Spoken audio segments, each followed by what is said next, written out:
Bonjour à tous et bienvenue pour cette nouvelle édition de votre journal. Dans l'actualité de ce jeudi 11 mai, La République En Marche a dévoilé le nom de 428 candidats investis pour les législatives de juin. Nous ferons le point en Vendée sur les 5 circonscriptions. Qui sont les candidats aux élections législatives dans notre département? Pour répondre à cette question, Samuel Grasset me rejoindra sur ce plateau. Ce samedi, la 8e édition du Vendée Club se clôture officiellement. L'occasion de se projeter déjà sur le prochain Tour du Monde. Plusieurs skippers ont déjà fait savoir qu'ils feraient tout pour être sur la ligne de départ. C'est le cas notamment de Benjamin Dutreux, un skipper qui a été formé en Vendée. Après 18 mois de fermeture, le Davio rouvre ses portes ce samedi. De nouvelles animations et de nouveaux espaces ont été créés. Des nouveautés que nous vous ferons découvrir en avant-première dans ce journal. Mais avant de développer sous tous ces titres, ce jeudi s'est tenue la cérémonie officielle donc, en mémoire des policiers morts pour la France. Une commémoration qui s'est déroulée à l'hôtel de police de La Roche-sur-Yon. Un devoir de mémoire qui se déroulait cette année dans un contexte lourd. Il y a seulement 3 semaines, sur les Champs-Élysées, Xavier Jugelé, capitaine de police, était assassiné. Un attentat revendiqué par Daesh. Dans le contexte de menaces terroristes en France, les policiers doivent redoubler de vigilance. C'est ce qu'a rappelé Christophe Porras, commissaire divisionnaire et directeur départemental de la sécurité publique.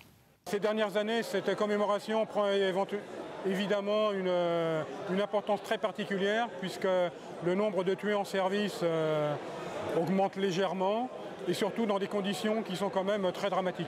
Pour les policiers du département, nous sommes toujours en état d'urgence, donc très vigilants sur ce qui peut se passer, notamment lors des grands rassemblements de personnes ou des festivités.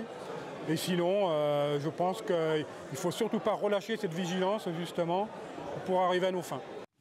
Image et interview signée Élodie Berthe. Et puis l'actualité aujourd'hui, c'est aussi l'annonce des 428 candidats de La République En Marche pour les élections législatives. Le mouvement créé par Emmanuel Macron a en effet dévoilé la liste des candidats sur la plupart des circonscriptions, 428 sur les 577. 52% sont issus de la société civile. Il y a autant de femmes que d'hommes. La moyenne d'âge est de 46 ans. 24 sont des députés sortants du Parti socialiste. La République En Marche a également annoncé qu'elle ne présentera pas de candidat face à Manuel Valls, mais qu'il ne serait pas investi. En Vendée, pour le moment, on ne connaît le nom que de 2 candidats à La République En Marche. Sur la 3e circonscription, c'est Stéphane Buchou qui est investi, c'est le référent départemental. Et puis sur la 5e circonscription, c'est Pierre Henriet, un étudiant âgé de 28 ans. Nous sommes donc à 1 mois, jour pour jour, du premier tour, l'occasion de faire un point plus global. Nous venons de voir les candidats de La République En Marche, mais qu'en est-il pour les autres partis? Pour répondre à cette question, Samuel Grasset m'a rejoint sur ce plateau. Bonjour Samuel. Bonjour. Alors comment vont être les législatives en Vendée? Comment vont-elles fonctionner? Eh bien, 1 mois du scrutin, ce qu'on peut dire d'ores et déjà, c'est que d'après nos derniers comptages, 49 personnes se sont officiellement déclarées candidates dans notre département. Vous l'avez dit, les derniers connus sont ceux investis par La République En Marche. Les autres partis, comme les Républicains, le Front National, le Parti Socialiste ou encore la France Insoumise, ont déjà présenté certains candidats. Le Parti chrétien démocrate, Lutte ouvrière, l'UPR, le Parti communiste, membre du Front de gauche, ou encore Europe Écologie Les Verts présenteront aussi des candidats dans la plupart des circonscriptions vendéennes. Et par circonscription, maintenant, la première, quels sont les candidats? La première circonscription, c'est celle de La Roche-Nord. Elle est détenue actuellement par la droite, celle du député sortant Les Républicains, Alain Leboeuf. Il a choisi de se représenter. 8 autres candidats sont connus. Le Parti socialiste, par exemple, a investi à Cécile Dreur, élue à Dompierre-sur-Yon. Le responsable départemental d'Europe Écologie Les Verts, Guy Battiot, a également déclaré sa candidature. Pas d'accord trouvé entre eux, la France Insoumise et le Parti communiste. Il y aura donc 2 candidatures distinctes. Le Front National sera aussi présent. Dans la 2e circonscription, celle de La Roche-Sud, on le rappelle, elle est détenue par la gauche, par la députée socialiste sortante Sylviane Bulto. Elle a choisi de briguer un 2e mandat. Face à elle, il y aura une dizaine de candidats. Les Républicains, par exemple, ont investi à Béatrice Bellamy, élue de La Roche-sur-Yon. Le candidat du Front National s'appelle Gabriel Dechabot, celui de la France Insoumise, Dominique Chevolot. Et puis il y a beaucoup d'interrogations, notamment dans la 3e circonscription. Oui, la 3e circonscription, c'est celle du littoral. Le député sortant, c'est Yannick Moreau, élu Les Républicains. Il a fait le choix de ne pas se représenter. 2 élus briguent l'investiture LR. Il s'agit du maire de Noirmoutier-en-l'Île, Noël Fauché, et de l'actuelle maire d'Olonne-sur-Mer, Florence Pinault. Pour le moment, le parti droite n'a pas encore tranché entre les deux. On devrait en savoir plus mardi prochain lors d'un bureau politique. Le Parti socialiste, lui, a investi Anthony Pitalier, élu du Château d'Olonne. La République en marche, vous venez de le dire, a investi son référent départemental, Stéphane Buchou. Le Front national présente également une candidate, Corinne Fillet. Et puis, parmi les 7 autres candidats potentiellement en lice, il y aura également un représentant de la France insoumise. Et dans la 4e circonscription aussi, il y a quelques incertitudes. Oui, parce que jusqu'à présent, ce siège de député était occupé par Véronique Besse, également maire des Herbiers. Elle est donc touchée par la loi sur le non-cumul des mandats. Elle doit faire un choix. Va-t-elle se représenter? Contactée en début de semaine, elle nous indiquait qu'elle réfléchissait encore. Le Front national lui avait fait savoir qu'il ne présenterait pas de candidat sur cette 4e circonscription, celle du Bocage. Finalement, ce sera le cas. Son nom sera dévoilé ce vendredi. Les Républicains et le PS, eux, n'ont investi pour le moment aucun candidat. L'UDI, en revanche, sera présente. Ce sera Wilfried Montassier, conseiller départemental, qui sera candidat. Europe Écologie Les Verts présentera, lui, une candidate. Ce sera le cas aussi du Parti communiste.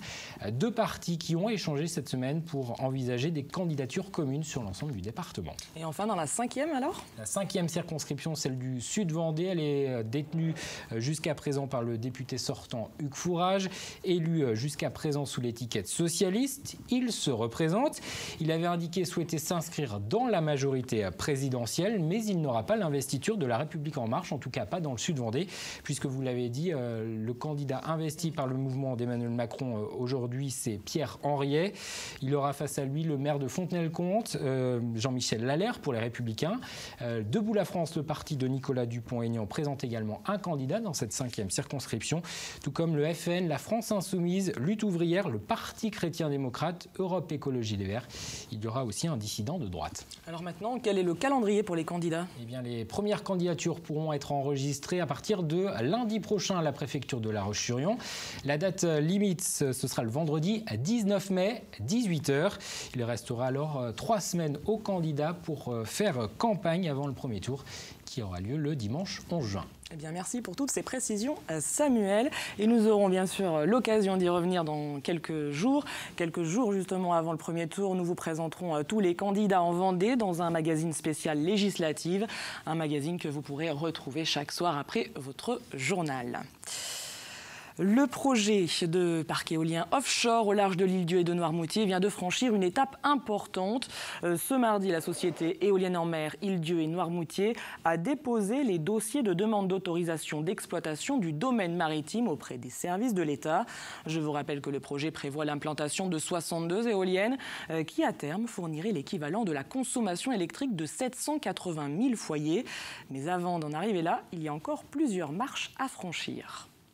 Le chemin est encore long à parcourir et on va le mettre à profit pour finaliser certains points avant que la construction ne soit effective.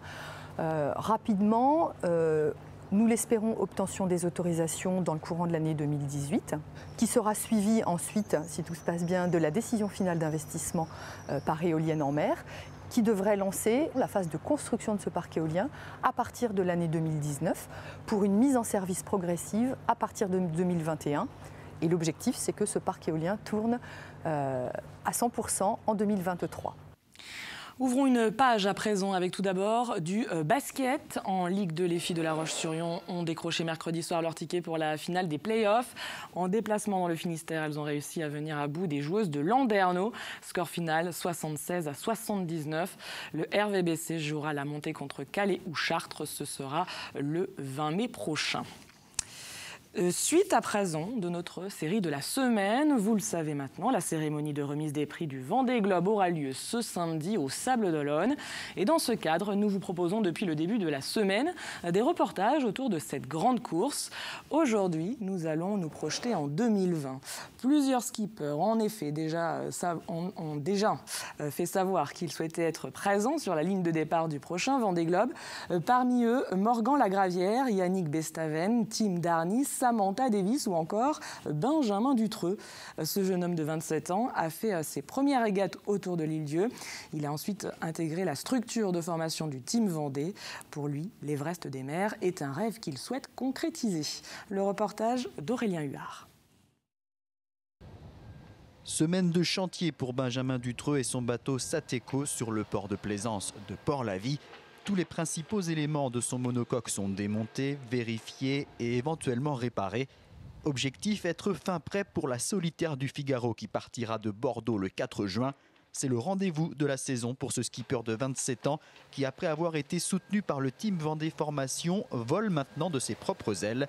Un projet en toute autonomie sur le circuit Figaro aujourd'hui, mais avec des ambitions plus grandes pour demain.